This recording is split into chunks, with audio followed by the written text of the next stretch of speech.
everyone, and welcome to a little mini series I'm posting this week that I am super excited about. Over the Christmas holidays, I finished a goal I've had for a while to complete my first zine. I'm not an expert at all, so take everything I say with a grain of salt, but I'm putting together some videos of my experience, what I learned, and some tips and things if you guys want to make your own zines or comics in the future.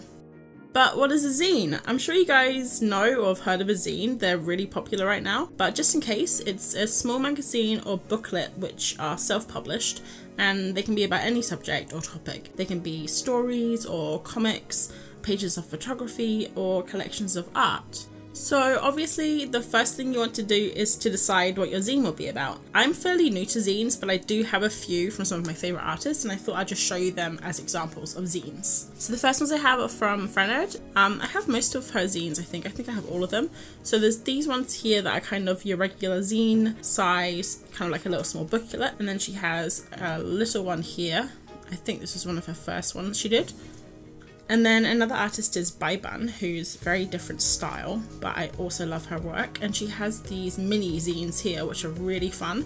They're really tiny, they're like 4 pages long, and they're just a collection of thoughts and images. I really love those. And then the last ones I have are from Mini Small, and these are her house zines. And I'm not sure if she stapled these herself, but they're basically all these little houses, and they're really cute.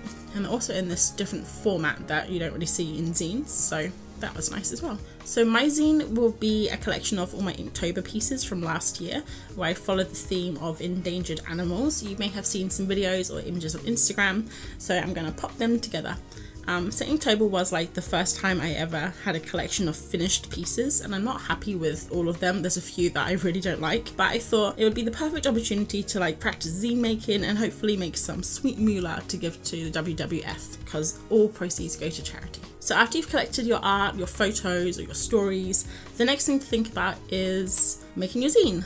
So if your zine is super simple, maybe a few pages, or you want to hand draw it or collage it, there's lots of tutorials online about creating one-page zines, so I'll link some of them below if you want to look into that. But if you want to make a more booklet type zine, like the ones I've just showed you, you need to decide if you want to outsource your zine or make it from home. Are you just making the zine for your friends and family? Do you want to sell your zine to make a profit? Or do you have to buy a whole ton of stuff? Do you have enough money to get 50 or 100 zines printed? Maybe you just really love the idea of making everything by hand. Or are you just happy designing it and then you just want to get like a bunch of shiny copies in the mail like 2 weeks later? So those are all things that I thought about. So I was thinking about outsourcing my zine, so I have researched into that, and I'll talk about it a little bit more in the next few videos where I talk about printers, etc.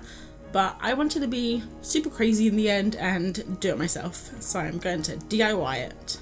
Here are some supplies that you're going to need if you want to make your zine at home. As I've said, I'm no expert, but this is just what I've been using. So first, a scanner for scanning your artwork.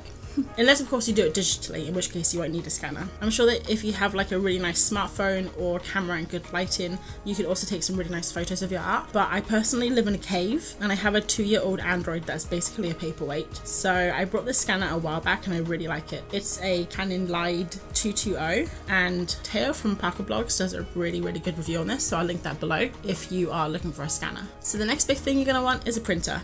This was my big purchase when I wanted to make this zine, but I've been wanting a printer for ages. This one is a Canon Pixma 7250, and it's had a lot of mixed reviews online. I bought it because it was affordable, and lots of the reviews said the prints were great quality, although I know that it's quite thirsty with the ink, so that's definitely a downside. So there's probably a lot better printers out there, but again, I'm not sure how much demand there's going to be for this zine or any future prints or anything, so I'm just taking it one step at a time. I don't want to break the bank, so I went with this one. So then you're going to need some paper, obviously. Now I'm going to leave the paper chat for in a couple of videos time when I talk about printing and putting the zine together, so check back in a few more days if you want to learn more about paper. And then of course there's some miscellaneous stuff that I thought would be helpful. This paper folder for getting nice even folds. It's purple, but it was cheap. I hate purple.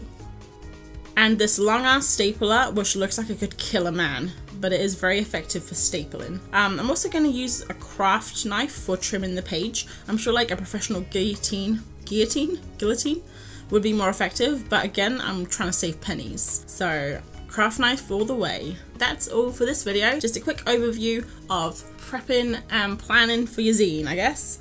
And check back tomorrow for the next one, where I'm going to take a little break and I'm going to design the front cover for my zine. So that will be a little more art-based, if you like that kind of thing. Then later in the week I'll have videos that cover designing the zine, some InDesign basics, printing the zine, assembling it all together, and then the fun stuff, packaging and posting hopefully to potential buyers. So I hope you guys found this video helpful, and I will see you tomorrow for the next one.